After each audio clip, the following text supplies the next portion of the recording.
¿Qué pasaría si detrás de guerras, coronaciones y revoluciones hubiera existido una hermandad secreta que movía los hilos del poder desde hace siglos?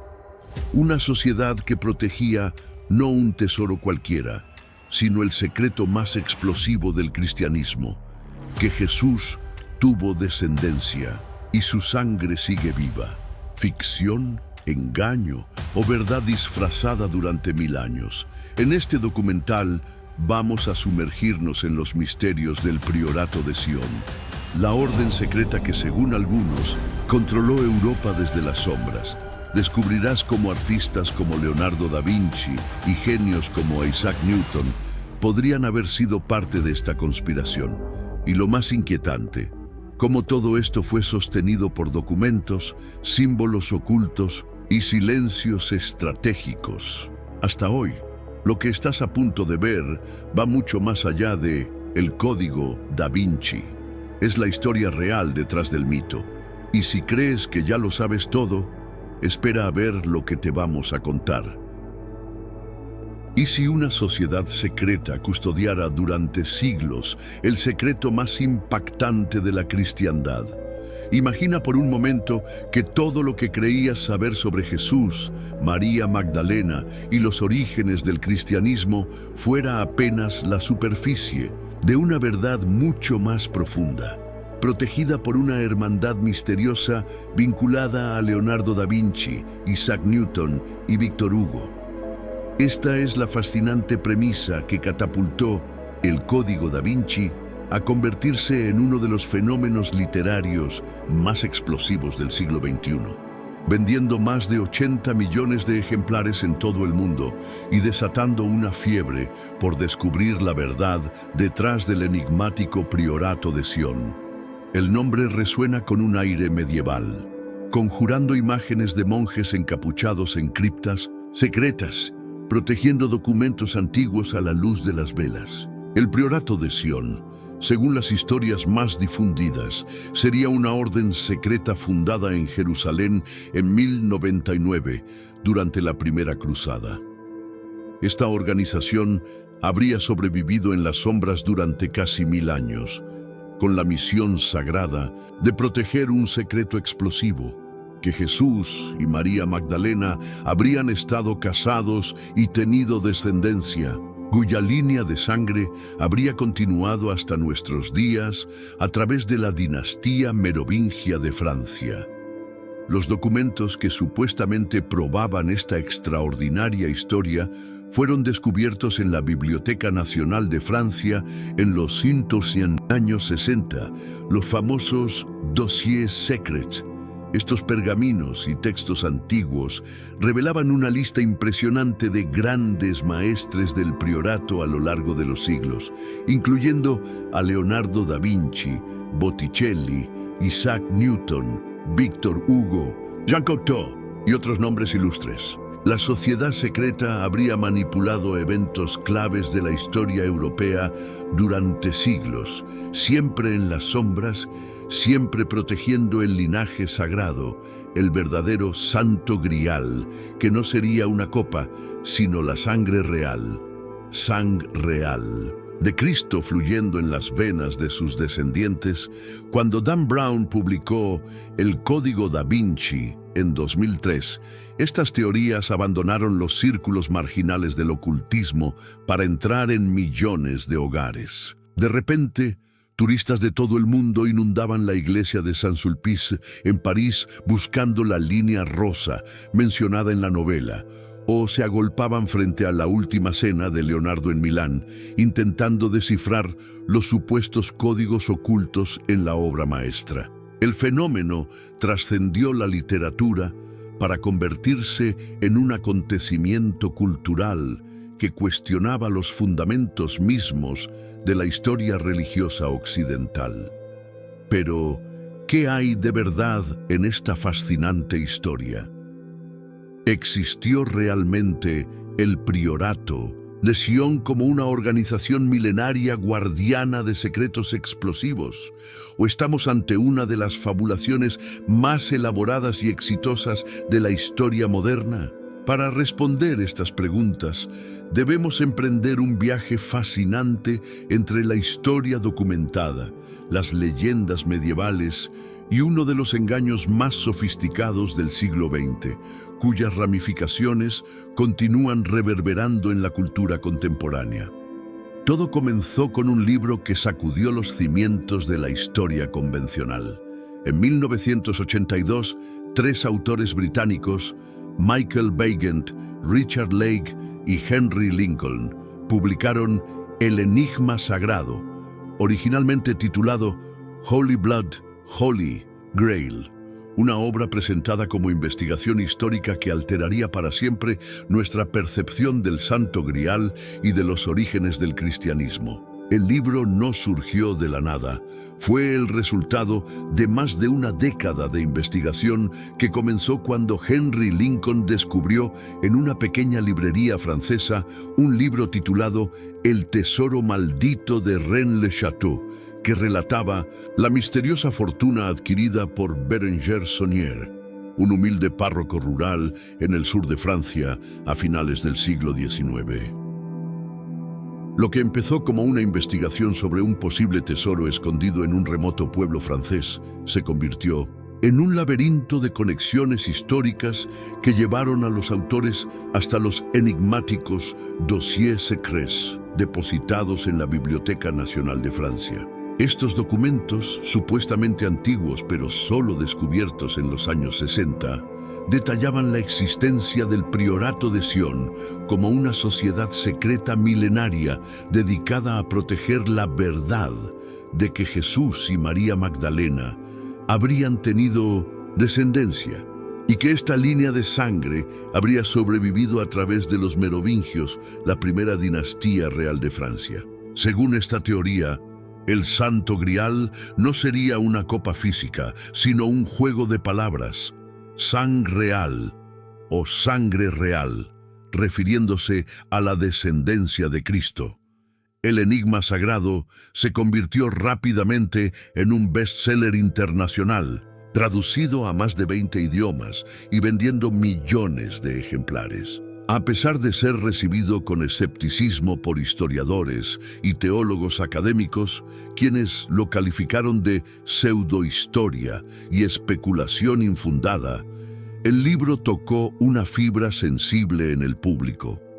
La idea de una historia alternativa del cristianismo, mantenida en secreto por poderes ocultos durante siglos, resultaba irresistiblemente atractiva en una época de creciente cuestionamiento a las instituciones religiosas tradicionales. Para muchos lectores, la compleja red de evidencias presentada, fragmentos de manuscritos medievales, simbolismos en obras de arte, genealogías reales y referencias crípticas en documentos históricos, resultaba suficientemente convincente para, al menos, considerar la posibilidad.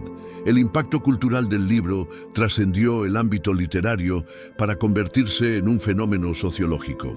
En las 2 décadas siguientes a su publicación, surgieron docenas de obras derivadas, documentales televisivos y grupos de estudio dedicados a explorar la verdad oculta del Priorato de Sion. Las teorías presentadas en El Enigma Sagrado se entrelazaron con otras narrativas alternativas sobre los templarios, los cátaros y diversas tradiciones esotéricas, creando un rico tapiz de historias interconectadas que resultaban fascinantes precisamente porque cuestionaban la narrativa histórica oficial. El libro no solo popularizó el concepto del Priorato de Sion, sino que estableció un nuevo género literario a medio camino entre la investigación histórica, el esoterismo y la teoría conspirativa. El verdadero triunfo de El Enigma Sagrado no fue necesariamente convencer a académicos, algo que nunca logró completamente, sino plantar la semilla de la duda en millones de lectores comunes. La obra formulaba preguntas provocadoras sobre los vacíos en la historia oficial del cristianismo. ¿Por qué los evangelios gnósticos que presentaban a María Magdalena como la discípula predilecta de Jesús fueron excluidos del canon bíblico. ¿Cómo explicar ciertas anomalías simbólicas en obras de arte religioso a lo largo de los siglos? ¿Qué secretos guardaban realmente los caballeros templarios antes de su disolución? Al conectar estos misterios aparentemente inconexos en una narrativa coherente, el libro desdibujó la línea entre historia y ficción, entre investigación y especulación, preparando el terreno para el fenómeno mundial que vendría 2 décadas después con el Código da Vinci. En el corazón de toda esta intrincada historia encontramos a un personaje fascinante y controvertido, Pierre Plantard, nacido en París en 1920, en el seno de una familia modesta. Poco en sus primeros años sugeriría que este hombre se convertiría en el arquitecto de uno de los mitos más elaborados del siglo XX. Plantard no era un académico distinguido ni un aristócrata con acceso a archivos históricos privados. Era un hombre común con ambiciones extraordinarias y una imaginación desbordante que terminaría por crear una ficción tan elaborada que confundiría a investigadores y cautivaría la imaginación popular durante décadas. La Francia de la posguerra, marcada por la ocupación nazi y las heridas abiertas de la colaboración, fue el escenario donde Plantard comenzó a forjar su elaborada mitología personal.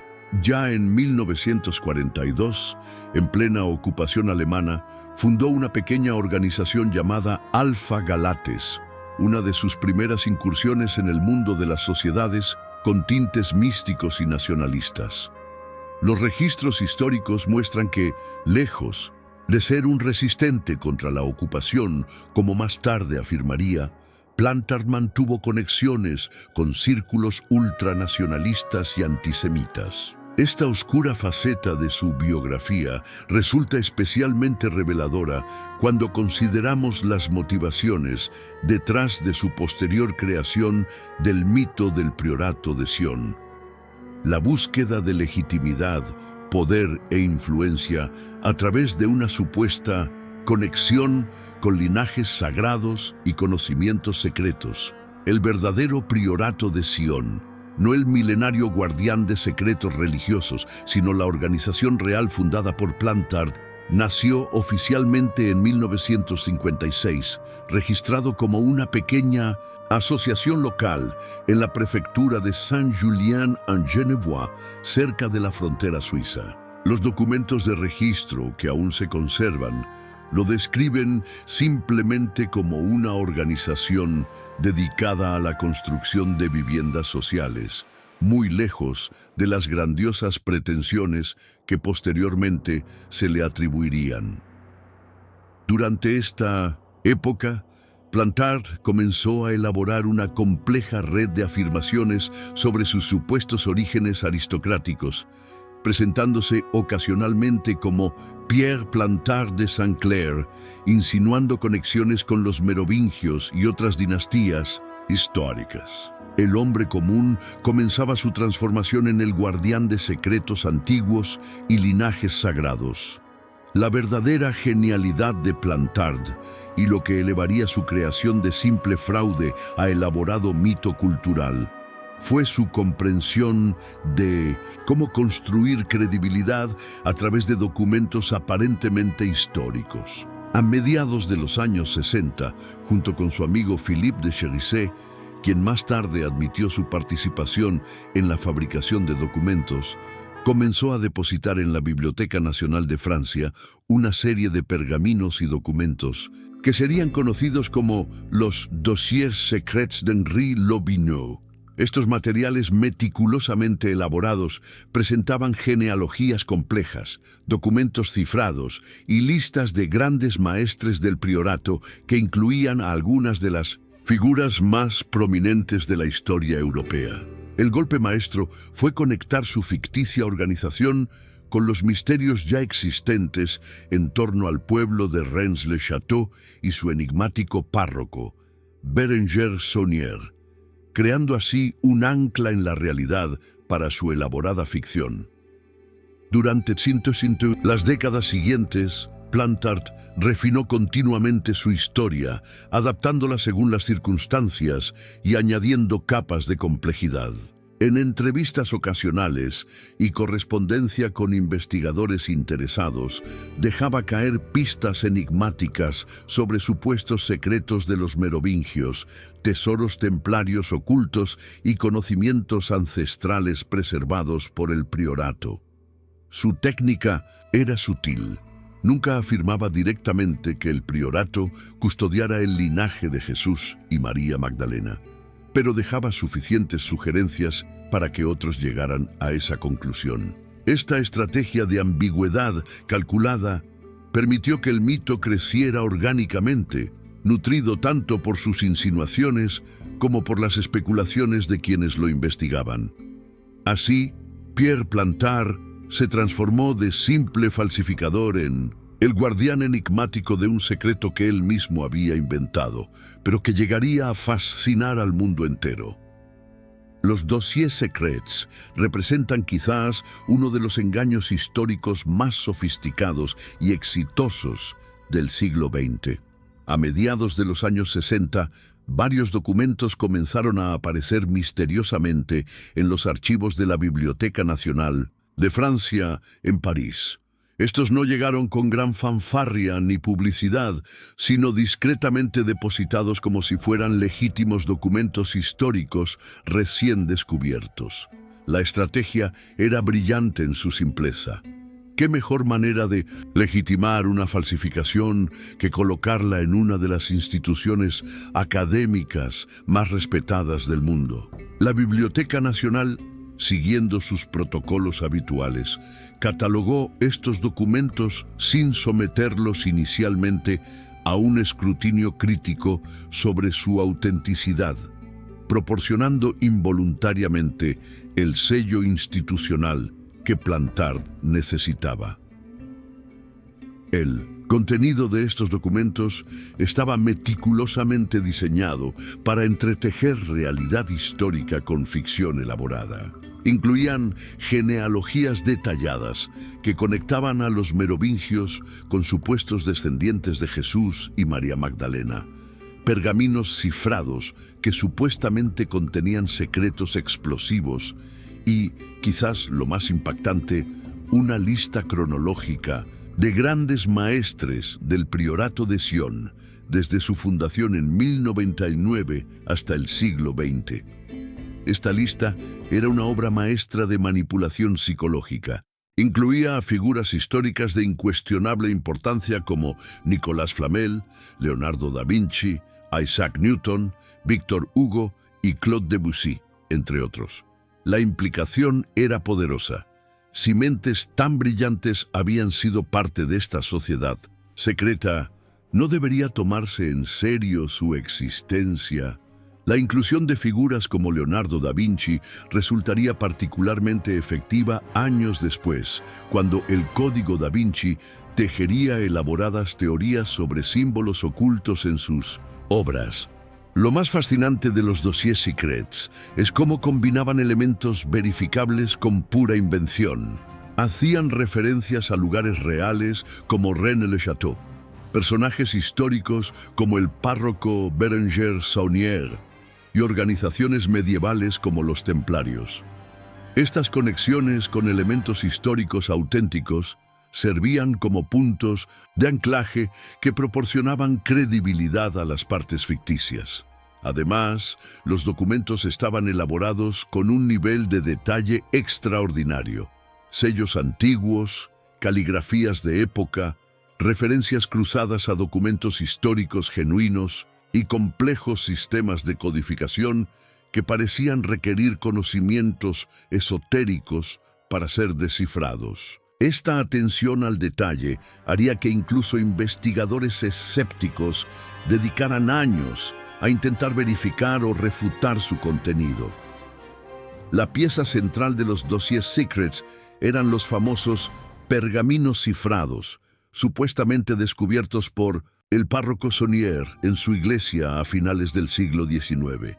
Estos pergaminos contenían mensajes ocultos que, una vez descifrados, revelaban frases enigmáticas como a Dagoberteu, Roy, etación est se tresor, et il est la mort.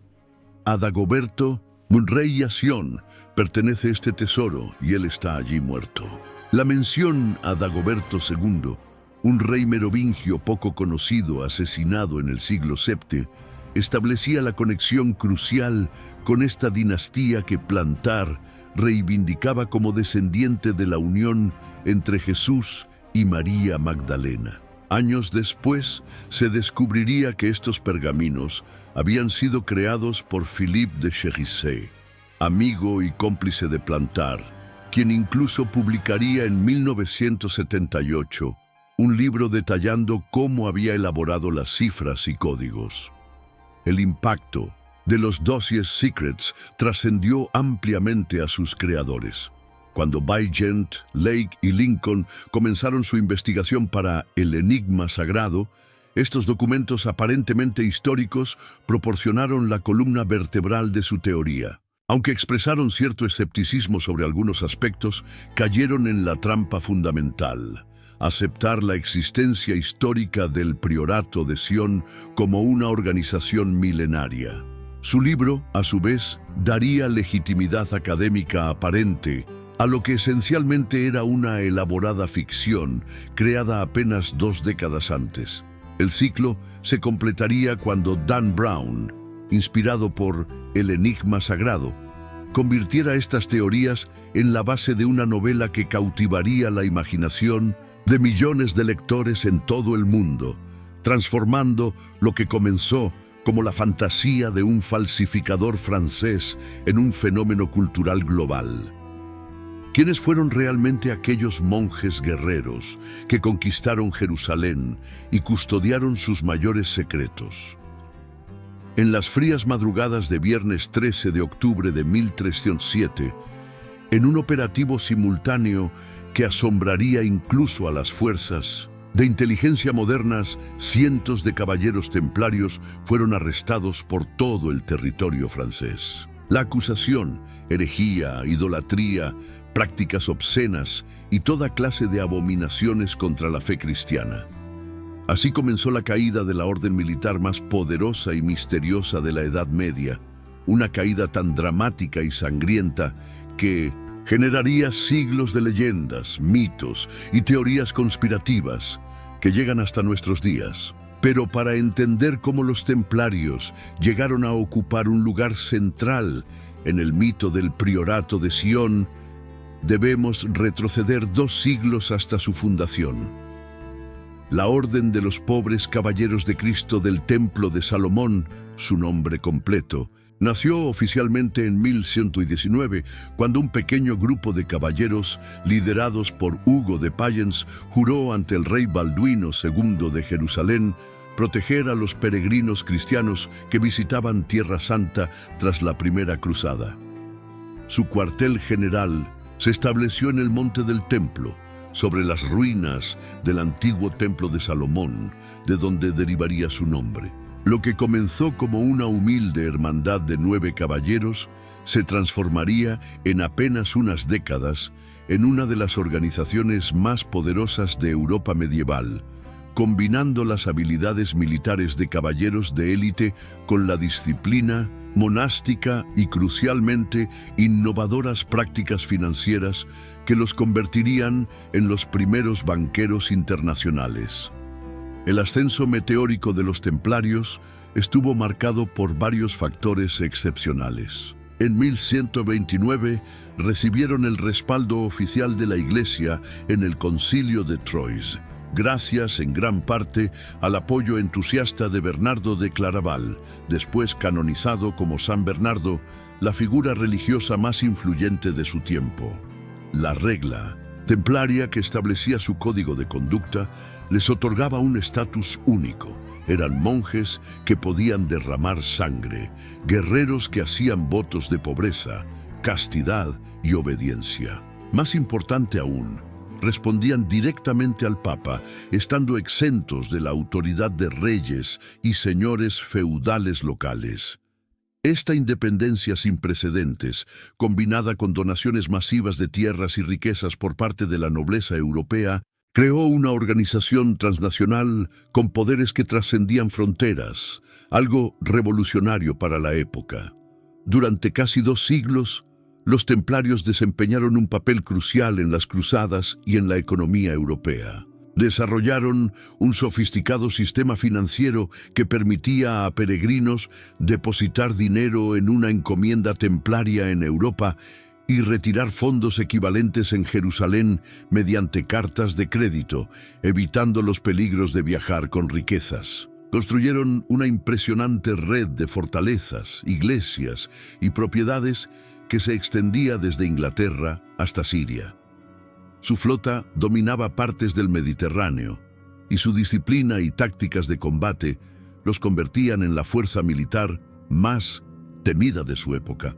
Los templarios incluso financiaban a reyes y nobles, convirtiéndose en acreedores de las coronas europeas, lo que eventualmente contribuiría a su caída. El destino de los templarios cambió dramáticamente cuando Felipe IV de Francia, apodado el Hermoso, profundamente endeudado con la orden y temeroso de su poder, orquestó su destrucción con la complicidad del Papa Clemente V, un pontífice francés bajo su influencia. Tras los arrestos masivos, los templarios fueron sometidos a torturas brutales que les arrancaron confesiones de todo tipo de prácticas heréticas, desde escupir sobre la cruz y renegar de Cristo, hasta adorar a un ídolo llamado Baphomet y participar en rituales homosexuales. El 18 de marzo de 1314, Jacques de Molay, el último gran maestre templario, fue quemado vivo en una pequeña isla del Sena, frente a la Catedral de Notre Dame. Según la leyenda, desde las llamas maldijo al rey y al papa, quienes efectivamente murieron antes de finalizar ese mismo año. Es precisamente esta dramática destrucción lo que generaría siglos de mitos templarios. ¿Qué secretos guardaban que justificaran tan brutal persecución? ¿Qué ocurrió con su legendario tesoro que desapareció misteriosamente? ¿Sobrevivieron algunos caballeros en la clandestinidad, perpetuando sus conocimientos y tradiciones? Estas preguntas, sin respuesta definitiva, crearon el caldo de cultivo perfecto para todo tipo de especulaciones. Cuando Pierre Plantard construyó su elaborado mito del Priorato de Sion, simplemente conectó su ficticia organización con la muy real y misteriosa Orden del Temple, afirmando que el Priorato había creado a los templarios como su brazo armado para proteger el secreto de la descendencia de Cristo.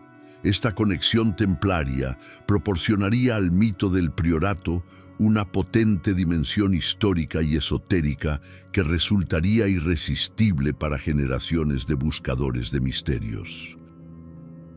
¿Quiénes eran estos monarcas olvidados cuya sangre, según las más asombrosas teorías, podría haber contenido el linaje sagrado de Jesús?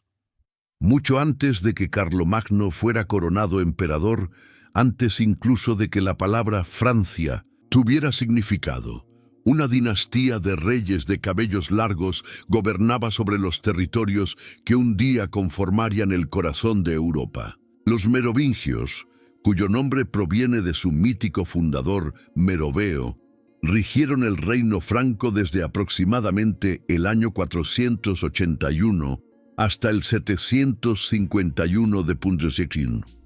Su aspecto era tan distintivo como místico. A diferencia de otros gobernantes germánicos de la época, los reyes merovingios nunca cortaban su cabello, llevándolo como una melena fluida que simbolizaba su poder sagrado y su conexión con fuerzas sobrenaturales. Esta peculiar característica les valió el sobrenombre de reyes de cabellos largos, y se creía que en sus largas melenas residía parte de su poder místico. El origen de los merovingios está envuelto en leyendas tan fantásticas que no sorprende su posterior incorporación al mito del Priorato de Sion. Según la Historia de los francos, escrita por Gregorio de Tours en el siglo VI, La madre de Meroveo fue seducida por una criatura marina mientras nadaba en el océano. Posiblemente un quinotauro, ser mitológico mitad hombre, mitad pez. Esta concepción sobrenatural otorgaba al linaje merovingio un aura mística desde su mismo origen.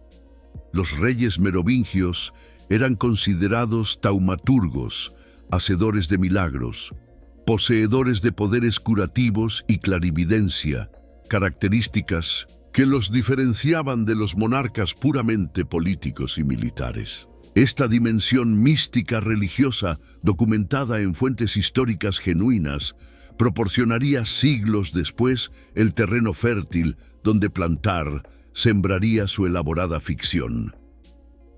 El apogeo de la dinastía merovingia llegó con el reinado de Dagoberto I, 603-639, quien unificó todos los reinos francos bajo su autoridad. Después de su muerte, sin embargo, el poder real comenzó a fragmentarse entre diversos herederos, mientras que los mayordomos de palacio, una especie de primeros ministros, acumulaban cada vez más poder efectivo. Este declive culminó cuando el último rey merovingio con poder real, Dagoberto II, fue asesinado en 679, posiblemente en una conspiración orquestada por los mayordomos pipínidas, ancestros de Carlomagno. Lo fascinante es que este Dagoberto II, una figura histórica relativamente menor, se convertiría siglos después en pieza central del mito del priorato de Sion. El hecho de que fuera un rey asesinado, casi olvidado por la historia oficial, lo convertía en el candidato perfecto para las teorías alternativas. ¿Y si su eliminación hubiera obedecido a razones mucho más profundas que las luchas políticas de la época? Los últimos merovingios fueron reducidos a meros reyes holgazanes, rois fainéants, monarcas títeres manipulados por los mayordomos de palacio hasta que, en 751, Pipino el Breve, padre de Carlomagno, depuso al último rey merovingio, Childerico, Treso, y se coronó a sí mismo con la bendición papal. Este acto marcó oficialmente el fin de la dinastía merovingia y el ascenso de los carolingios. La transición fue legitimada por la Iglesia, estableciendo un precedente crucial. El poder para hacer y deshacer reyes pasaba a Roma. Esta alianza entre el papado y los carolingios transformaría la historia europea, culminando 50 años después con la coronación de Carlomagno como emperador del Sacro Imperio Romano, restaurando simbólicamente el antiguo Imperio Romano bajo el estandarte cristiano. ¿Qué tiene todo esto que ver con el priorato de Sion y las teorías sobre la descendencia de Jesús? Cuando Pierre Plantar elaboró su mito en los años 60 y 70, aprovechó ingeniosamente varios elementos de la historia merovingia. Su aura mística, su caída en circunstancias conspiratoras y especialmente la figura de Dagoberto II, el rey asesinado. En los dossiers secrets fabricados por Plantard, se afirmaba que Dagoberto II se había casado con una princesa visigoda descendiente de Jesús y María Magdalena durante su exilio en lo que hoy es España. Su hijo Sigiberto IV habría escapado al asesinato de su padre, continuando secretamente el linaje sagrado. Este Sigiberto habría sido el ancestro directo de Godofredo de Bouillon, uno de los líderes de la Primera Cruzada y supuesto fundador del priorato de Sion. La conspiración que derrocó a los merovingios se reinterpretaba así como un esfuerzo del Vaticano por eliminar el verdadero linaje de Cristo, reemplazándolo por una dinastía sometida a la autoridad papal. Esta reinterpretación de la historia conocida, mezclando hechos verificables con completas invenciones, es característica de las teorías conspirativas más efectivas, lo suficientemente ancladas en la realidad para parecer plausibles, lo suficientemente fantásticas para resultar fascinantes. ¿Y si el objeto más buscado de la historia cristiana nunca hubiera sido un cáliz, sino algo completamente diferente? El misterio del Santo Grial ha cautivado la imaginación humana durante siglos, transformándose desde una simple copa hasta convertirse en el centro de una de las teorías conspirativas más fascinantes de nuestro tiempo. En los fríos salones de las cortes medievales del siglo XII, mientras los juglares entonaban sus canciones a la luz de las antorchas, nacía una de las leyendas más perdurables de Occidente. Fue Chrétien de Troyes quien primero introdujo este enigmático objeto en su obra Perceval o el cuento del Grial, dejándolo intencionadamente envuelto en misterio. En su narración, el Grial aparecía como un plato o bandeja procesional, no como la copa que hoy imaginamos. Esta primera mención, incompleta y enigmática, plantó la semilla de un mito que crecería en direcciones inesperadas durante los siguientes 9 siglos. Apenas unos años después, en tierras germánicas, Wolfram von Eschenbach transformaría profundamente el concepto en su poema Parzival. En sus versos, el Grial dejaba de ser un cáliz para convertirse en una piedra misteriosa caída del cielo, llamada Lapsit Exilis, con propiedades mágicas que otorgaban juventud y abundancia. Esta radical reinterpretación demuestra cómo, desde sus inicios, el Grial fue menos un objeto concreto y más un símbolo maleable que cada narrador podía adaptar a sus propósitos. Los monjes cristianos posteriores se apresuraron a cristianizar el símbolo, vinculándolo definitivamente con la copa utilizada por Jesús en la última cena y que luego recogería su sangre durante la crucifixión. El verdadero giro conceptual llegaría siglos después, con un simple juego de palabras que cambiaría todo. La expresión sangreal, Santo Grial, fue reinterpretada como sang real, sangre real en francés antiguo, transformando por completo el significado de la búsqueda. Ya no se buscaba un objeto, sino una linaje de sangre, la supuesta descendencia de Jesús y María Magdalena.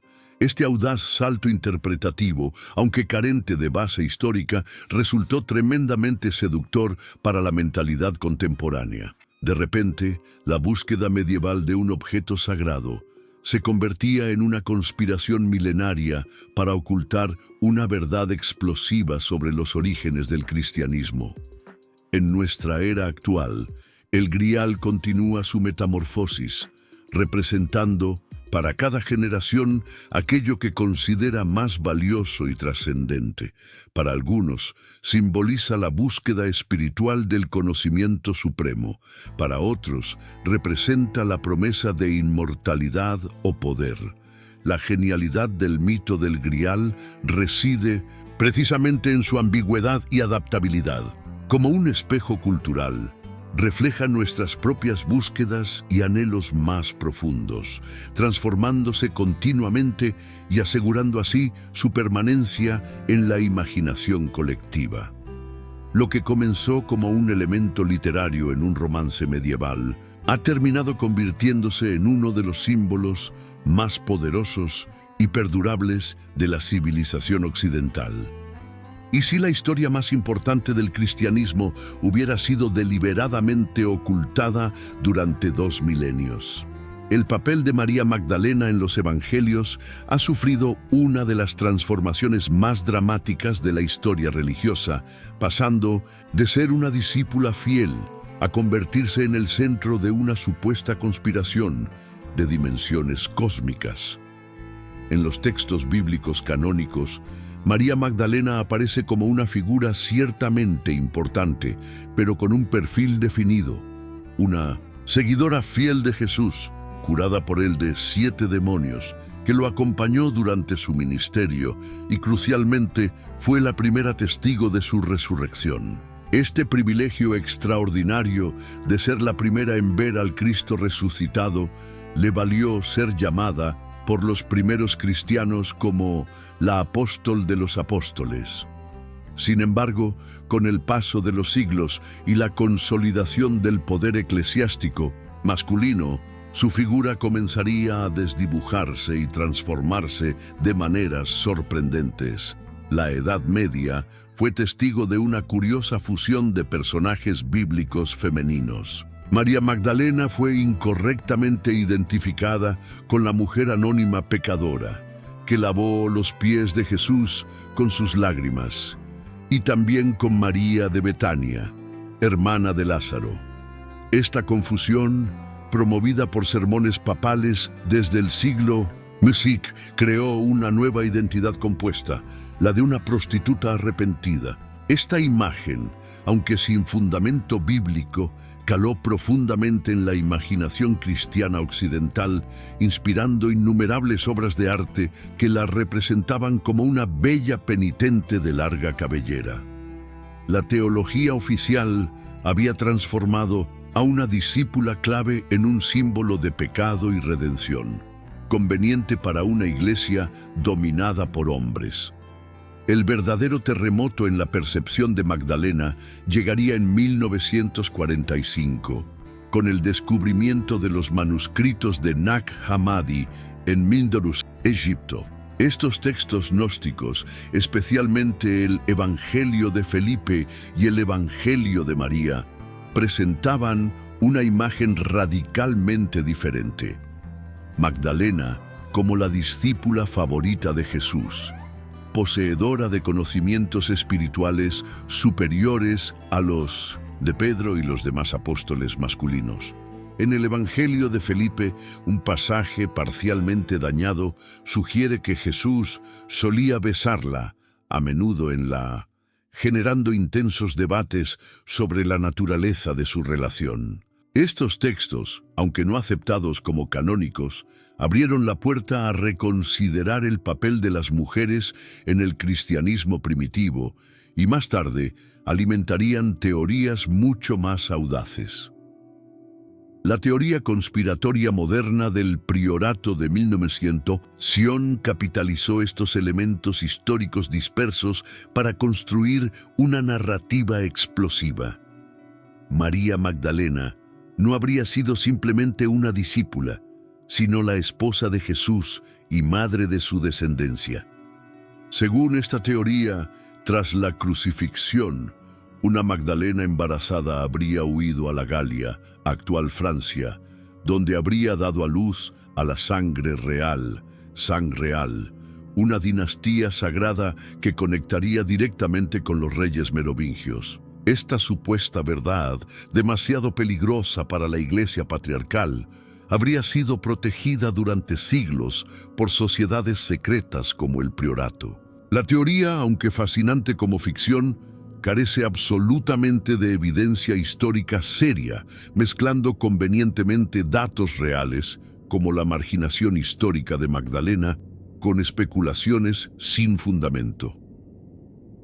El debate contemporáneo sobre María Magdalena representa una encrucijada fascinante entre historia, feminismo y espiritualidad. Para muchos estudiosos y creyentes modernos, recuperar a la verdadera Magdalena implica liberarla tanto de la etiqueta medieval de prostituta arrepentida como de las fantasías modernas que la convierten en esposa secreta de Jesús. Los textos bíblicos la muestran como una discípula valiente, financiera del movimiento y testigo principal de la resurrección. Los textos gnósticos sugieren su profunda comprensión espiritual y posición de liderazgo. Entre estos extremos se dibuja una figura histórica fascinante, una mujer que desafió las convenciones patriarcales de su tiempo para seguir un camino espiritual revolucionario y cuya importancia fue sistemáticamente minimizada durante siglos. Quizás, después de todo, la verdadera conspiración no fue ocultar un matrimonio secreto, sino silenciar la voz de una mujer líder en los orígenes del cristianismo. ¿Qué pasaría si los más grandes artistas de la historia hubieran estado ocultando mensajes prohibidos a simple vista durante siglos? El poder de los símbolos radica no solo en lo que muestran, sino en lo que esconden, y pocas teorías han explorado este territorio con tanta audacia como la del Priorato de Sion. La historia del arte occidental está impregnada de símbolos religiosos y esotéricos cuya interpretación ha evolucionado con el tiempo. La flor de lis, emblema central en la mitología del Priorato, representa oficialmente la pureza y la Trinidad en la iconografía cristiana, adornando catedrales y manuscritos medievales.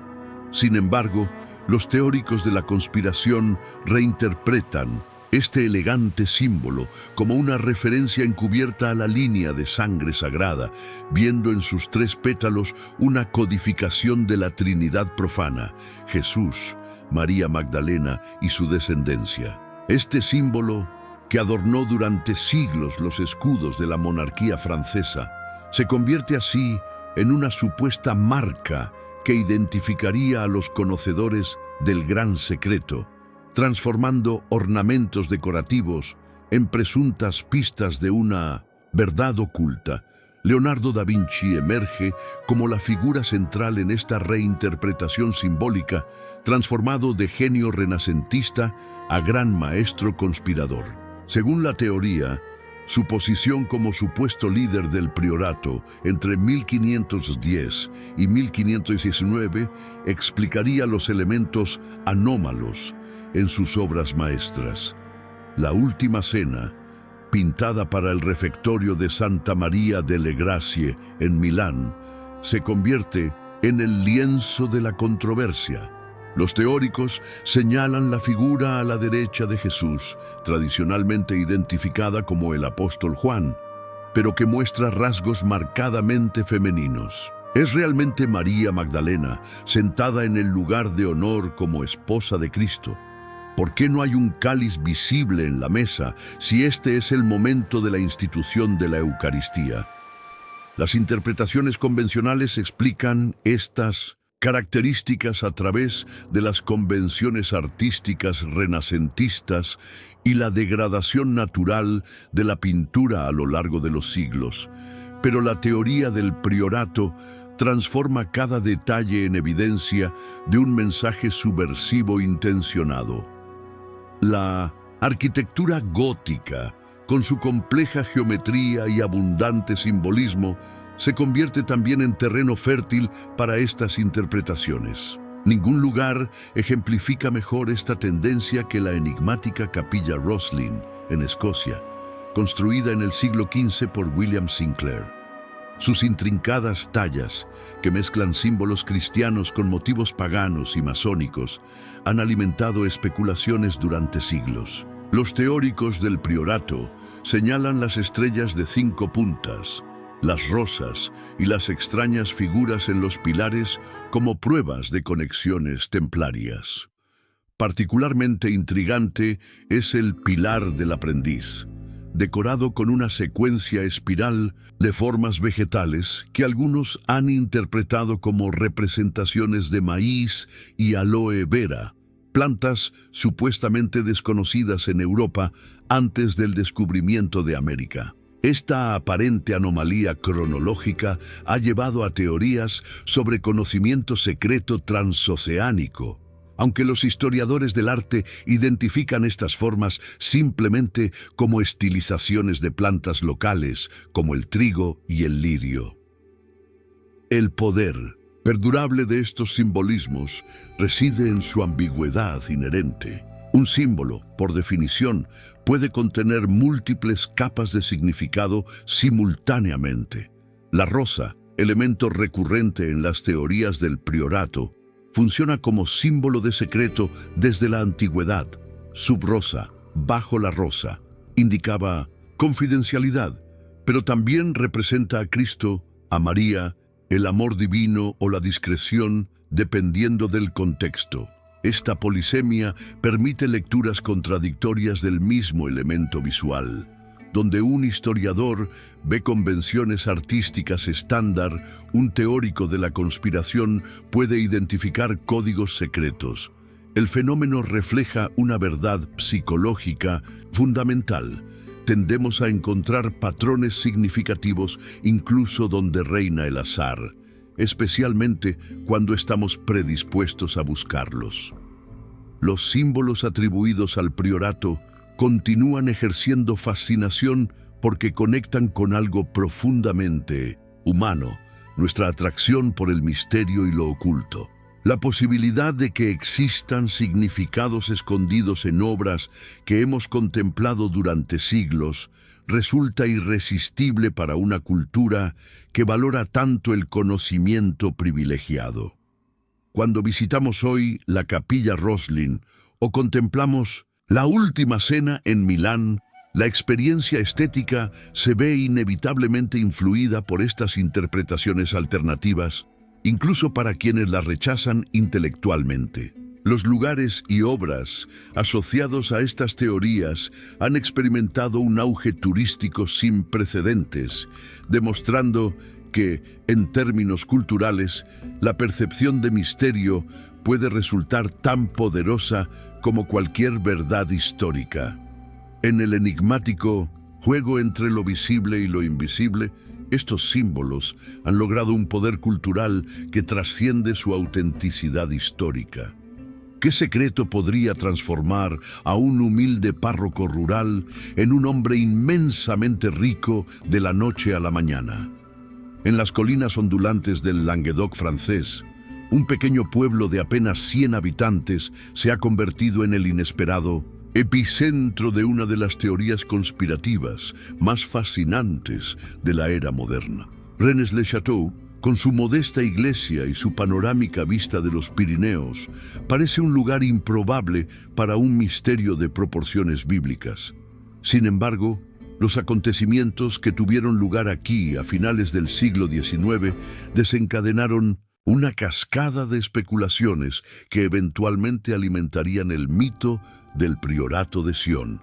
Todo comenzó en 1885, cuando el padre Berenguer Saunier, un sacerdote de orígenes humildes, fue asignado a la deteriorada parroquia de Santa María Magdalena en Rennes-le-Château.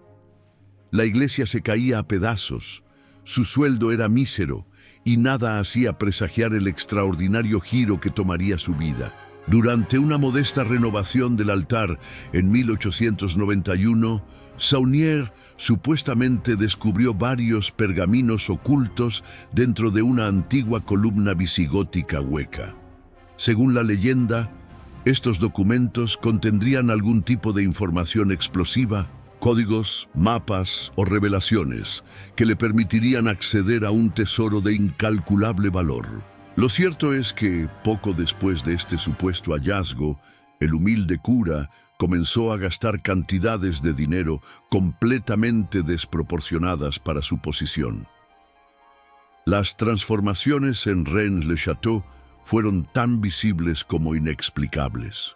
Saunier renovó completamente la pequeña iglesia con decoraciones excéntricas y simbólicas, incluyendo la famosa inscripción Terribilis est locus iste, este lugar es terrible, sobre la entrada. Construyó para sí mismo la Villa Betania, una lujosa residencia, y la Torre Magdala, una biblioteca con vistas panorámicas donde pasaba horas estudiando. También creó elaborados jardines y entretenía a visitantes distinguidos. Sus gastos totales, ajustados a valores actuales, superarían fácilmente el 1.000.000 de euros, una fortuna inexplicable para un párroco rural. Cuando el obispado le pidió explicaciones sobre el origen de tales recursos, Saunier se negó a responder, prefiriendo ser suspendido de sus funciones antes que revelar su secreto. Se llevó la explicación a la tumba en 1917, dejando tras de sí un misterio que continúa fascinando a buscadores de tesoros y teóricos de la conspiración más de un siglo después.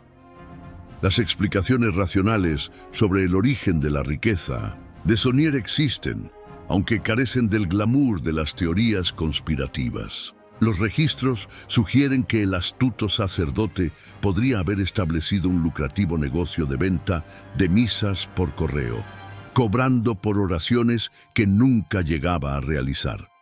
También hay evidencia de que vendía reliquias falsas a peregrinos, crédulos, y recibía donaciones de aristócratas monárquicos que apoyaban sus políticas conservadoras.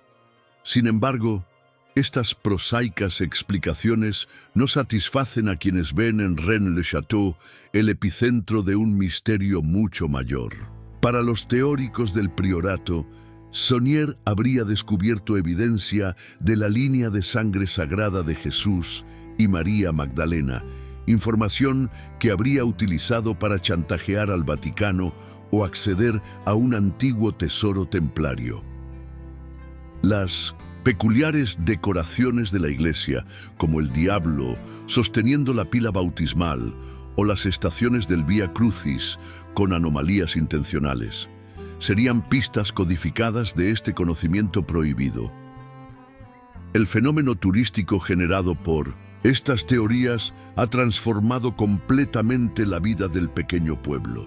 De ser un lugar remoto y olvidado, Rennes-le-Château recibe ahora más de 100.000 visitantes anuales, todos buscando pistas del misterioso tesoro o evidencias de la conspiración. La económica local, antes basada exclusivamente en la agricultura, depende ahora casi enteramente del turismo generado por el mito. Tiendas de souvenirs venden mapas del tesoro, libros sobre el misterio y reproducciones de los supuestos pergaminos encontrados por Saunier. Los habitantes del pueblo mantienen una relación ambivalente con este fenómeno. Por un lado, ha traído prosperidad inesperada. Por otro, ha convertido su hogar en una especie de parque temático de la conspiración donde la realidad histórica y la fantasía se entrelazan inextricablemente. ¿Y si la institución religiosa más antigua y poderosa del mundo hubiera dedicado siglos a ocultar una verdad que amenazaría sus mismos cimientos?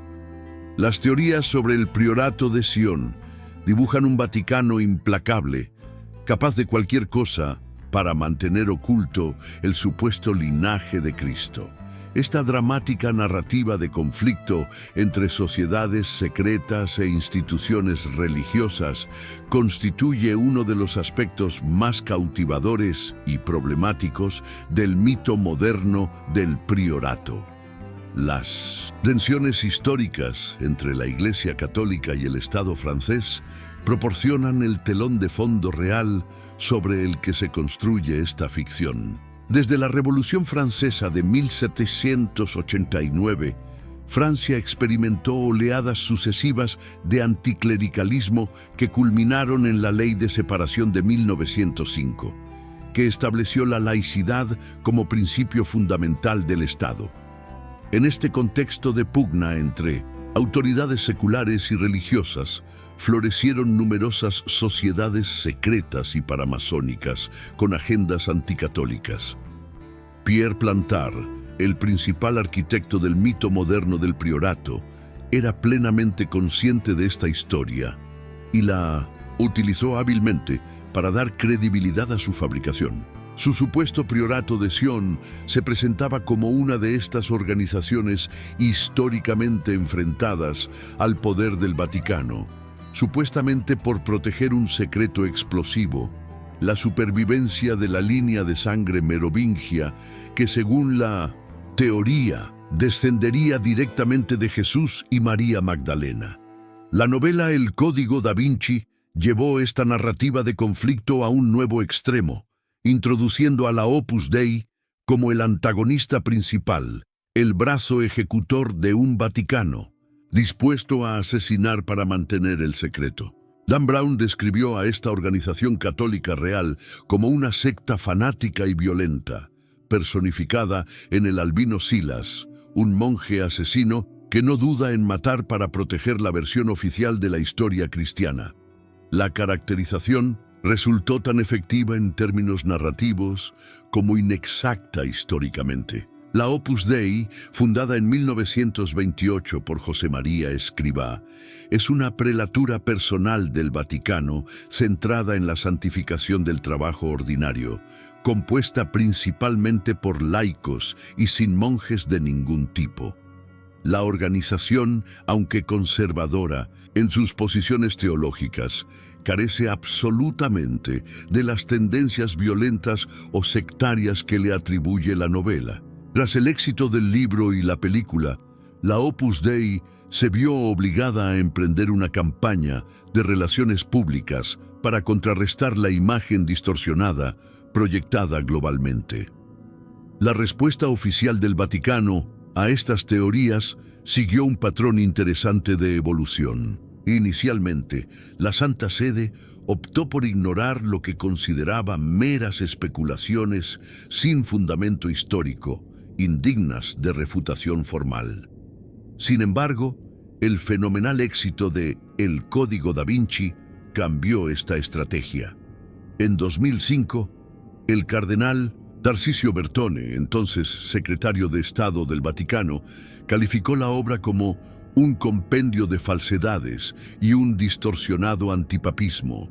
La Iglesia autorizó incluso la publicación de refutaciones oficiales como La Mentira da Vinci y El Código Desvelado, donde teólogos y historiadores católicos desmantelaban minuciosamente las afirmaciones históricas de la novela.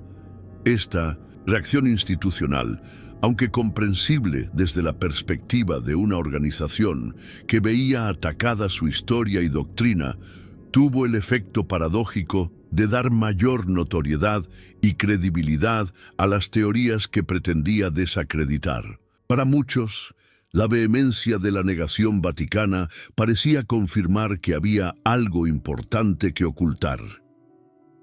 Las entrevistas con miembros reales de la Opus Dei revelan el impacto humano de verse involucrados en una teoría conspiratoria global. Muchos describen la experiencia como surreal. Personas que habían dedicado sus vidas a una vocación religiosa centrada en la santificación a través del trabajo cotidiano, se veían repentinamente retratados como miembros de una siniestra organización criminal. Los miembros más jóvenes relatan anécdotas de amigos y familiares preguntándoles, medio en broma, si utilizaban cilicios o participaban en rituales secretos. Algunos admiten que, irónicamente, la notoriedad generada por la novela aumentó el interés público por la organización, con un incremento en las visitas a sus centros y solicitudes de información. Como señala un numerario veterano, nos convertimos en villanos de ficción, pero eso hizo que mucha gente quisiera conocer la realidad detrás de la caricatura. El conflicto entre el Priorato y el Vaticano representa quizás el ejemplo más claro de cómo estas teorías conspiratorias operan mezclando elementos históricos verificables con especulaciones sin fundamento. Existe evidencia histórica abundante sobre tensiones entre la Iglesia y diversas organizaciones esotéricas a lo largo de los siglos. ¿Cómo logró una novela de ficción convencer a millones de personas de que estaban leyendo hechos históricos verídicos? El Código da Vinci de Dan Brown representa uno de los casos más fascinantes de cómo la ficción puede influir en la percepción pública de la historia religiosa, transformando teorías marginales en creencias ampliamente aceptadas. Cuando Dan Brown publicó su thriller en 2003, empleó una técnica narrativa brillantemente efectiva que difuminaba las fronteras entre realidad y ficción.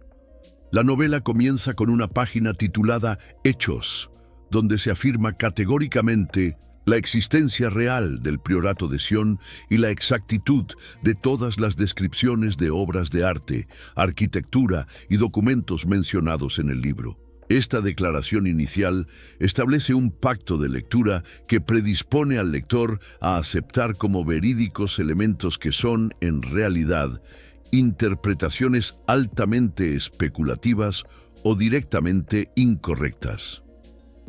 A lo largo de la obra, Brown entreteje meticulosamente datos históricos verificables con elaboradas teorías conspirativas, creando una narrativa tan fluida que resulta difícil para el lector casual discernir dónde termina la historia y comienza la ficción. La técnica literaria de Brown resulta especialmente efectiva porque ancla sus especulaciones más audaces en elementos tangibles y verificables. Las obras de Leonardo da Vinci existen. La iglesia de Saint-Sulpice en París se puede visitar. María Magdalena aparece en los evangelios. Al entremezclar estos hechos comprobables con interpretaciones altamente especulativas de los mismos, la novela crea lo que los psicólogos llaman un efecto de verdad por asociación. El lector, reconociendo la exactitud de ciertos detalles verificables, tiende a extender esa credibilidad a las interpretaciones más fantasiosas. Como explica el historiador del arte Bruce Busher, Brown es maestro en describir con precisión un cuadro o un edificio real para luego deslizar una interpretación completamente infundada del mismo, pero que resulta imposible de separar de la descripción factual para el lector no especializado. Los académicos y estudiosos que han analizado las afirmaciones históricas de El Código da Vinci han encontrado numerosas inexactitudes fundamentales. Entre las más notables está la presentación del Priorato de Sion como una sociedad secreta milenaria, cuando los documentos judiciales franceses demuestran que fue creada en 1956 por Pierre Plantard. La novela afirma que los manuscritos del Mar Muerto contenían referencias explosivas sobre Jesús, cuando en realidad estos textos judíos apenas lo mencionan.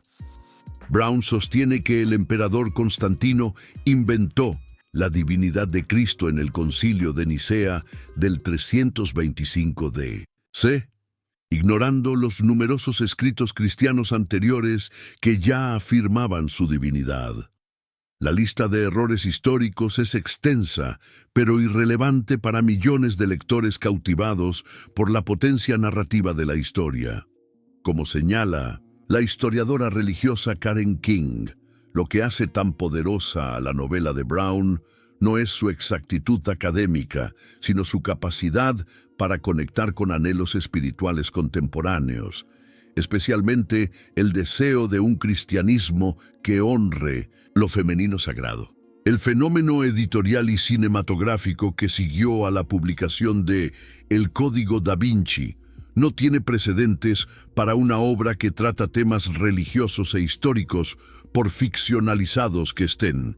La novela ha vendido más de 80 millones de ejemplares en todo el mundo y ha sido traducida a 44 idiomas. La adaptación cinematográfica dirigida por Ron Howard y protagonizada por Tom Hanks recaudó más de 750 millones de dólares globalmente.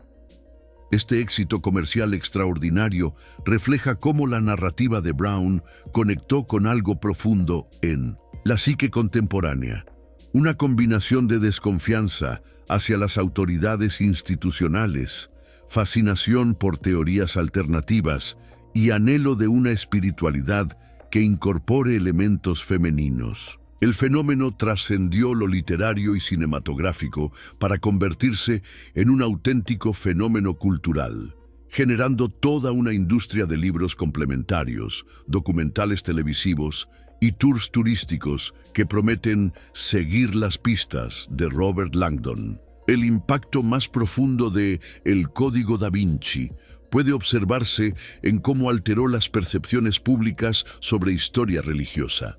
Encuestas realizadas después del lanzamiento de la novela mostraron que un porcentaje significativo de lectores creían que las afirmaciones centrales del libro eran históricamente precisas. Un estudio de 2005 reveló que el 17% de los lectores canadienses había cambiado sus creencias religiosas como resultado de leer la novela. Numerosos guías turísticos en el Louvre y en Rennes-le-Château reportaron un cambio en las preguntas de los visitantes, ahora más interesados en las teorías conspiracionales que en la historia convencional. ¿Cómo puede una historia ficticia transformar la economía de pueblos enteros y modificar el comportamiento de millones de personas alrededor del mundo? Este es precisamente el fenómeno que ocurrió con el Priorato de Sion, quizás uno de los ejemplos más fascinantes de cómo una elaborada falsificación logró trascender su estatus de engaño para convertirse en un auténtico fenómeno cultural global. La publicación de El Código da Vinci en 2003 marcó un antes y un después en la difusión del mito del priorato. Lo que hasta entonces había sido un tema reservado para círculos esotéricos y aficionados a teorías alternativas, se convirtió de la noche a la mañana en conversación común en hogares, cafeterías y oficinas de todo el mundo. Con más de 80 millones de ejemplares vendidos en docenas de idiomas, el thriller de Dan Brown catapultó estas teorías al centro de la cultura popular, generando una fascinación sin precedentes por los supuestos secretos ocultos en pinturas renacentistas y catedrales medievales. El impacto económico de este fenómeno fue inmediato y contundente. Pequeñas localidades como Rennes-le-Château en Francia, que durante siglos habían permanecido como humildes pueblos rurales alejados del turismo masivo, se vieron súbitamente invadidas por oleadas de visitantes ávidos de seguir la pista del Santo Grial. Hoteles, restaurantes y tiendas de souvenirs florecieron en lugares que nunca antes habían participado del turismo internacional. En París, el Museo del Louvre se vio obligado a crear señalizaciones especiales y recorridos temáticos centrados en la Última Cena de Leonardo da Vinci y otras obras mencionadas en la novela, dado el aumento exponencial de visitantes interesados específicamente en estas piezas. La industria editorial no tardó en capitalizar esta obsesión colectiva. Cientos de libros, desde ensayos académicos hasta guías turísticas y novelas inspiradas en la temática, inundaron las librerías de todo el mundo. El fenómeno se extendió rápidamente a otros medios: documentales televisivos, podcasts, videojuegos y aplicaciones móviles que prometían descifrar los códigos secretos o visitar virtualmente los lugares sagrados mencionados en las teorías. En cierto sentido, el Priorato de Sion logró lo que Pierre Plantard nunca habría imaginado: convertirse en una lucrativa marca global, capaz de generar millones en ingresos a través de múltiples industrias. Quizás más sorprendente aún fue el impacto en las creencias religiosas y la percepción histórica de millones de personas. Encuestas realizadas después del auge de El Código da Vinci revelaron que un porcentaje significativo de lectores consideraba como hechos históricos elementos puramente ficticios de la novela. Muchos visitantes de iglesias y catedrales europeas comenzaron a buscar símbolos ocultos donde antes solo veían arte religioso convencional. Este fenómeno demostró el extraordinario poder de las narrativas convincentes para moldear nuestra percepción de la realidad, incluso cuando estas narrativas están construidas sobre premisas falsas. Como comentó irónicamente un historiador del arte, Pierre Plantard no logró convencer a muchos con sus documentos falsificados, pero Dan Brown, escribiendo abiertamente ficción, logró convencer a millones de la existencia de lo que Plantard había inventado. ¿Qué sucede cuando un mito europeo cruza océanos y fronteras culturales? El caso del Priorato de Sion nos ofrece un fascinante estudio sobre cómo las teorías conspirativas pueden adaptarse y evolucionar al ser adoptadas por diferentes culturas alrededor del mundo, creando variaciones locales que responden a contextos históricos y sociales específicos. En Estados Unidos, la teoría del priorato encontró terreno fértil en un país ya predispuesto a las narrativas sobre sociedades secretas debido a su propia historia con la masonería y los mitos fundacionales asociados a los padres fundadores. No es casual que la versión estadounidense de la teoría haya incorporado rápidamente elementos de la historia nacional, sugiriendo conexiones entre el priorato y figuras como Benjamin Franklin o George Washington. Documentales y libros producidos en Estados Unidos tendieron a enfatizar las supuestas conexiones entre el priorato y los símbolos masónicos presentes en monumentos como el Capitolio o el billete de $1, creando una narrativa que entrelazaba la historia europea con la identidad nacional americana. En América Latina, el mito adoptó matices sincréticos particularmente interesantes. La fuerte tradición católica de la región, combinada con elementos de religiosidad indígena y africana, dio lugar a interpretaciones que conectaban el linaje de Jesús y María Magdalena con tradiciones místicas locales. En México, por ejemplo, surgieron teorías que vinculaban el priorato con la aparición de la Virgen de Guadalupe, sugiriendo que la imagen milagrosa contenía códigos secretos relacionados con la sangre real. En Brasil y Argentina, movimientos espiritistas incorporaron elementos de la teoría del Santo Grial a sus prácticas, creando rituales sincréticos que combinaban elementos cristianos con tradiciones esotéricas europeas y amerindias. En Asia, particularmente en Japón y Corea del Sur, el mito del priorato se transformó en un fenómeno principalmente cultural, inspirando mangas, animes y videojuegos que reinterpretaban la búsqueda del Santo Grial en contextos fantásticos. Lo que en Europa se presentaba como una teoría histórica alternativa, en el este asiático se convirtió en un rico universo de ficción que fusionaba elementos históricos occidentales con estética y mitología oriental. Estos productos culturales, a su vez, regresaron a Occidente creando un ciclo de influencia mutua que enriqueció aún más el mito original. La era digital amplificó exponencialmente la difusión global del mito. Foros en línea y redes sociales permitieron que aficionados de todo el mundo intercambiaran teorías, interpretaciones y descubrimientos, creando una comunidad global de investigadores del priorato. Este fenómeno de co-creación colectiva resultó en la aparición de nuevas evidencias y elaboraciones del mito que ni siquiera Plantard había imaginado. Las barreras lingüísticas se desvanecieron gracias a las herramientas de traducción automática, permitiendo que interpretaciones surgidas en un rincón del mundo fueran rápidamente adoptadas y adaptadas en otros contextos culturales, generando una versión globalizada del mito que incorporaba elementos de múltiples tradiciones.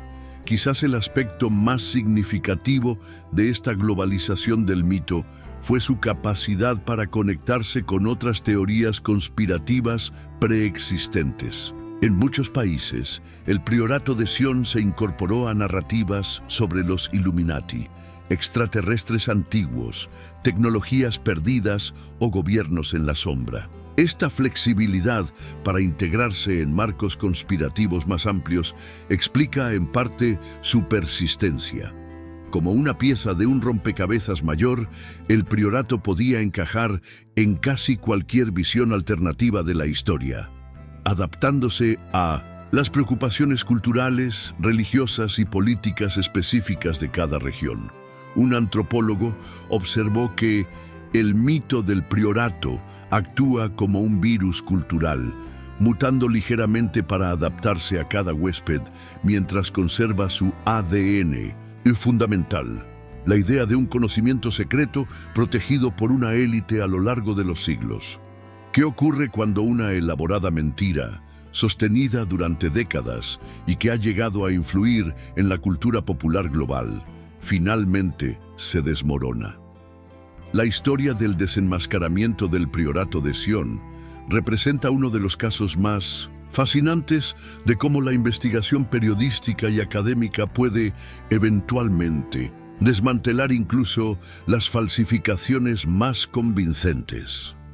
El principio del fin para el mito del priorato comenzó de manera discreta en los archivos de la Biblioteca Nacional de Francia a finales de los años 80. Jean-Luc Chomeil, un periodista francés que inicialmente había sido simpatizante de las teorías de Plantard, comenzó a notar inconsistencias en los famosos dossiers secrets. Con una meticulosidad digna de un detective, Chomeil empezó a rastrear las fuentes originales de los documentos y descubrió evidencias de manipulación. Papeles modernos envejecidos artificialmente, tipografías inconsistentes con las épocas, supuestas y, lo más revelador, firmas falsificadas de figuras históricas. Su investigación, publicada inicialmente en revistas especializadas, pasó relativamente desapercibida para el público general, pero sembró las primeras semillas de duda en la comunidad académica. El golpe definitivo llegó en 1993, cuando un escándalo político en Francia arrastró inesperadamente a Pierre Plantard a los tribunales. Un juez, investigando un caso de corrupción política no relacionado con el priorato, citó a Plantard a declarar después de que éste hubiera insinuado conexiones con políticos involucrados en el escándalo. Bajo juramento y amenazado con cargos por perjurio, Plantard se vio obligado a confesar que toda la historia del Priorato de Sion era una invención suya. Todo fue una fabricación, admitió ante el tribunal. Los documentos, los pergaminos, la lista de grandes maestres, todo fue creado por mí. El juez, sorprendido ante esta confesión, ordenó un registro en la casa de Plantard, donde se encontraron más documentos falsificados y evidencias de su meticulosa construcción del mito a lo largo de décadas. La confesión judicial de Plantard debería haber sido el final de la historia, pero la realidad resultó ser mucho más compleja. A pesar de la evidencia abrumadora, muchos seguidores de la teoría se negaron a aceptar el desenmascaramiento. Surgieron nuevas teorías que sugerían que la confesión de Plantard había sido forzada o que formaba parte de una conspiración mayor para ocultar la verdad. Esta resistencia a la evidencia ilustra un fenómeno bien documentado en psicología social. Cuando las personas han invertido significativamente en una creencia, emocional, intelectual o incluso financieramente, tienden a aferrarse a ella incluso frente a pruebas contundentes de su falsedad. La verificación científica de la falsedad de los documentos fue implacable. Análisis de datación por carbono realizados en los supuestos pergaminos antiguos confirmaron que el papel había sido fabricado en el siglo XX. Expertos en caligrafía demostraron que las supuestas firmas de personalidades históricas habían sido falsificadas por una misma mano. Historiadores especializados en las épocas y figuras mencionadas en los documentos señalaron anacronismos y errores que resultarían imposibles en documentos auténticos. Uno por uno, los pilares del mito fueron desmoronándose bajo el peso de la evidencia científica. Quizás el aspecto más revelador de esta historia fue el silencio de los medios masivos frente al desenmascaramiento. Mientras la construcción del mito había recibido amplia cobertura, su refutación apenas generó titulares. Como señaló un sociólogo, desenmascarar una mentira nunca es tan atractivo mediáticamente como promoverla. Esto explica parcialmente ¿Y por qué, incluso después de su completa refutación, la teoría del priorato continuó ganando adeptos? El fenómeno demuestra una inquietante verdad sobre la información en la era moderna. Una mentira fascinante puede dar la vuelta al mundo, mientras la verdad apenas está poniéndose los zapatos. Cuando el Código Da Vinci fue publicado en 2003, una década después de la confesión de Plantard, millones de nuevos lectores fueron introducidos al mito sin jamás escuchar sobre su desenmascaramiento. ¿Por qué millones de personas continuaron creyendo en el priorato de Sion, incluso después de que se demostrara definitivamente que era una falsificación? Esta pregunta nos lleva al fascinante terreno de la psicología cognitiva y social, donde descubrimos que nuestra tendencia a creer en conspiraciones responde a necesidades psicológicas profundamente humanas. La necesidad de encontrar patrones y significado en el mundo que nos rodea está inscrita en nuestra arquitectura cognitiva. Desde tiempos prehistóricos, detectar patrones, incluso donde no existen, ha sido una estrategia evolutiva exitosa. Es mejor confundir una sombra con un depredador que no detectar al depredador real.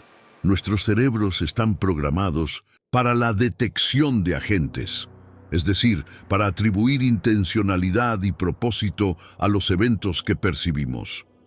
Cuando nos enfrentamos a eventos complejos o perturbadores como grandes cambios sociales o crisis políticas, esta tendencia se intensifica. Las teorías sobre el priorato de Sion ofrecen precisamente esto, un patrón coherente que explica siglos de historia, conectando eventos aparentemente dispares en una narrativa unificada donde nada ocurre por azar. La incertidumbre y la sensación de pérdida de control constituyen otro poderoso motor psicológico detrás de la atracción por teorías conspirativas. Estudios psicológicos han demostrado que en momentos de alta incertidumbre social, como crisis económicas o pandemias, aumenta significativamente la tendencia a creer en conspiraciones. La idea de que existe un grupo secreto manipulando los acontecimientos resulta, paradójicamente, más reconfortante que aceptar el caos y la aleatoriedad inherentes a la historia humana. Como explicó un psicólogo social, es más tranquilizador creer que alguien está al volante, aunque tenga malas intenciones, que aceptar que el coche va sin conductor. La desconfianza hacia las instituciones establecidas juega también un papel crucial en la aceptación de teorías alternativas. En sociedades donde la confianza en el gobierno, las instituciones religiosas o la comunidad científica se ha erosionado, las narrativas que desafían las versiones oficiales encuentran un público receptivo. El mito del priorato de Sion resulta particularmente atractivo porque cuestiona simultáneamente dos de las instituciones más poderosas de la civilización occidental, la Iglesia Católica y la Academia Histórica. Para personas que ya albergaban sospechas hacia estas instituciones, la teoría ofrece una validación de sus recelos preexistentes y una explicación coherente para esa desconfianza. No es que yo sea paranoico, es que realmente han estado ocultando la verdad durante siglos. La necesidad de pertenencia y exclusividad social constituye otro factor psicológico significativo. Creer en teorías no convencionales genera un sentido de identidad compartida con otros iniciados que también poseen este conocimiento especial. Como señaló un antropólogo especializado en movimientos conspiracionistas, conocer la verdadera historia del priorato de Sion te coloca en un grupo selecto de personas que pueden ver más allá de la mentira generalizada. Esta dinámica explica la formación de comunidades enteras alrededor de estas creencias, donde los miembros refuerzan mutuamente sus convicciones y desarrollan un lenguaje, símbolos y prácticas compartidas. Internet ha amplificado enormemente este fenómeno, permitiendo que personas geográficamente distantes, pero con intereses similares, formen comunidades virtuales donde las teorías alternativas no solo son aceptadas, sino celebradas. La estructura narrativa de las teorías conspiratorias también contribuye a su atractivo psicológico. Las buenas historias de conspiración siguen patrones narrativos universales similares a los mitos antiguos. Un conocimiento secreto, guardianes misteriosos, persecuciones, enemigos poderosos y la promesa de una revelación final que transformará nuestra comprensión del mundo.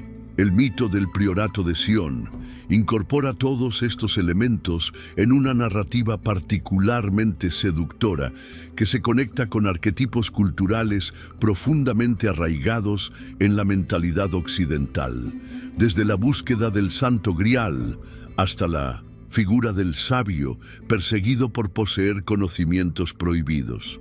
Como observó un narratólogo, las teorías sobre el priorato funcionan como un monomito contemporáneo, una historia de revelación y transformación que resuena con estructuras narrativas que nos han fascinado desde las primeras civilizaciones. ¿Qué ocurre cuando un mito demostrado falso se niega a morir? El caso del Priorato de Sion representa un fascinante estudio sobre cómo algunas ficciones logran trascender su estatus de falsedad para convertirse en fenómenos culturales con vida propia, influenciando el arte, el entretenimiento y hasta la forma en que percibimos nuestra historia. A pesar de su completo desenmascaramiento, el mito del priorato continúa inspirando a creadores de todo el mundo. Después del éxito de El Código Da Vinci, surgió toda una industria de entretenimiento basada en las teorías del linaje sagrado y sociedades secretas. Novelas, series de televisión, videojuegos y películas han explorado estas temáticas, creando universos ficticios que, si bien suelen incluir descargos de responsabilidad sobre su naturaleza ficticia, siguen alimentando la fascinación por estas ideas en el imaginario colectivo. Como señaló un guionista de Hollywood, la diferencia entre una buena historia y una historia verdadera es que la buena historia debe ser creíble. La historia verdadera solo necesita haber sucedido. Y a veces, las buenas historias resultan más creíbles que la realidad. El turismo inspirado por el mito ha creado su propia realidad económica y social. Localidades como Rennes-le-Château han experimentado una transformación radical debido al influjo de visitantes interesados en el mito. Comercios, museos temáticos y recorridos guiados han florecido, creando economías locales que ahora dependen de mantener viva la fascinación por una historia que saben falsa. Este fenómeno ha generado complejas dinámicas comunitarias. Algunos residentes abrazan el mito como parte de su identidad cultural contemporánea, mientras otros lamentan la tergiversación de su historia real. Como explicó el alcalde de un pequeño pueblo francés vinculado a las teorías, sabemos que es un mito, pero es un mito que ha puesto nuestro pueblo en el mapa y que alimenta a nuestras familias. El mito ha penetrado tan profundamente en la cultura popular que ha modificado la forma en que interpretamos elementos históricos genuinos. Símbolos religiosos que durante siglos fueron vistos exclusivamente a través de interpretaciones teológicas tradicionales, ahora son reinterpretados por el público general a través del prisma de las teorías del priorato. Visitantes de iglesias medievales buscan mensajes ocultos en vitrales y esculturas que antes eran apreciados simplemente como expresiones de fe. Este fenómeno ha llegado al punto en que guías turísticos de sitios históricos frecuentemente deben abordar las teorías del priorato en sus explicaciones, aunque solo sea para desmentirlas. Como comentó irónicamente un historiador del arte, Leonardo da Vinci ha sido secuestrado por los conspiracionistas. Ahora debemos rescatarlo. Desde una perspectiva antropológica, el mito del priorato representa un fascinante ejemplo de mitopoiesis moderna, la creación de nuevos mitos en la era contemporánea. A diferencia de los mitos antiguos, podemos rastrear con precisión el origen, desarrollo y mutación de esta narrativa, observando cómo incorpora elementos de mitologías preexistentes y responde a ansiedades contemporáneas. Antropólogos y sociólogos han señalado que el mito del priorato cumple funciones similares a las de los mitos tradicionales. Proporciona una narrativa que explica aspectos complejos de nuestra historia.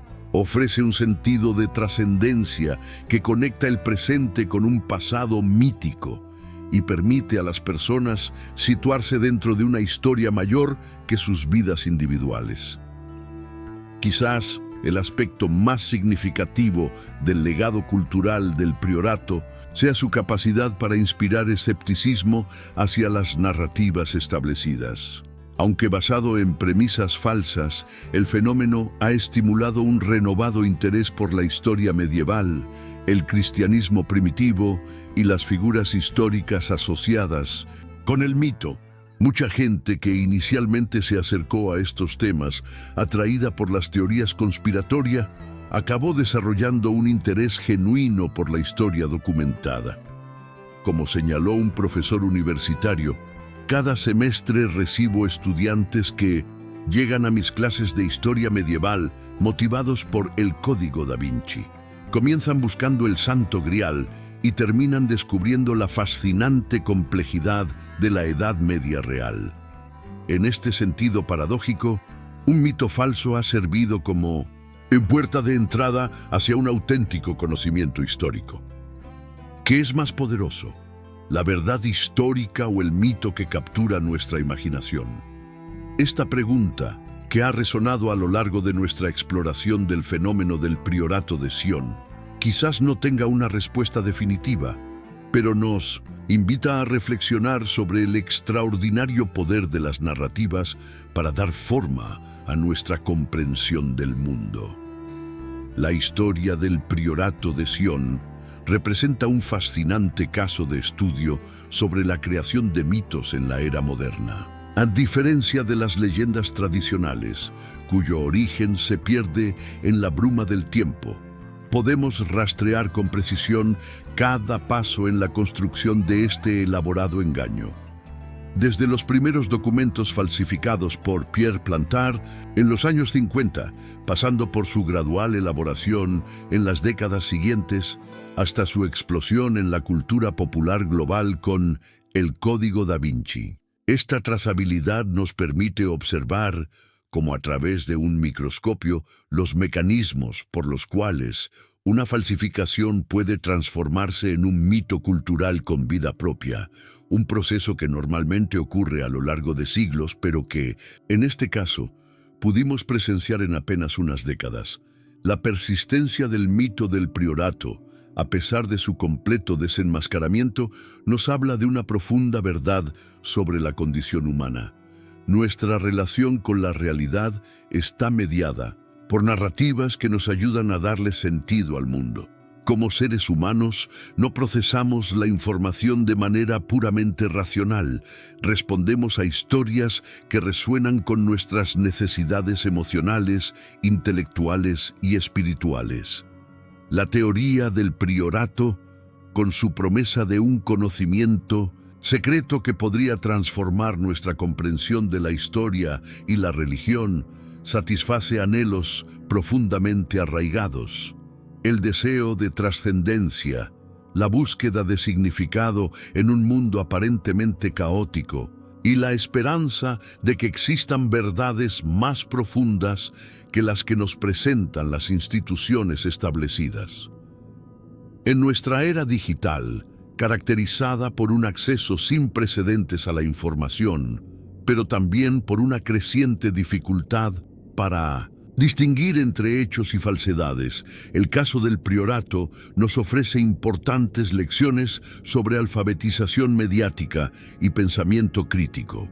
La capacidad para evaluar fuentes, contrastar información y mantener un escepticismo saludable frente a narrativas seductoras se ha convertido en una habilidad esencial para navegar nuestro complejo paisaje informativo. Al mismo tiempo, el fenómeno nos invita a reflexionar sobre por qué algunas teorías falsas resultan tan atractivas y qué necesidades psicológicas y sociales están satisfaciendo. Esta comprensión puede ayudarnos a desarrollar mejores estrategias para comunicar la verdad histórica de maneras que resulten tan cautivadoras como las ficciones que pretenden reemplazarla.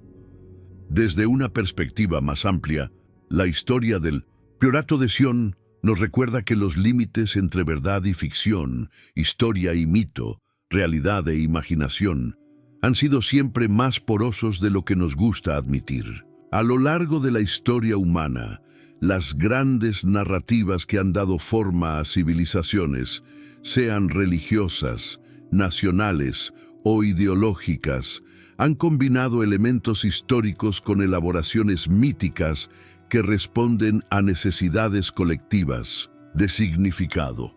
Lo que hace único al caso del priorato es que hemos podido observar este proceso en tiempo real, documentando la transformación de una falsificación deliberada en un mito cultural significativo. Al finalizar nuestro recorrido por este fascinante fenómeno, quizás la lección más valiosa sea reconocer tanto el poder como los peligros de las narrativas que construimos. Las historias dan forma a cómo percibimos el mundo, influyen en nuestras decisiones y pueden inspirarnos a la acción. El desafío que enfrentamos como individuos y como sociedad es cultivar una relación consciente y crítica con estas narrativas, apreciar su poder para dar sentido a nuestra experiencia y estimular nuestra imaginación, pero mantener siempre un compromiso fundamental con la verdad verificable. Como escribió un filósofo contemporáneo, los mitos pueden inspirarnos, consolarnos y unirnos, pero solo la verdad, por incómoda o prosaica que sea, puede proporcionarnos un terreno firme sobre el cual construir un futuro compartido. La historia del Priorato de Sion, con todas sus fascinantes complejidades, nos invita a reflexionar sobre esta delicada balanza entre el poder de los mitos y el valor de la verdad.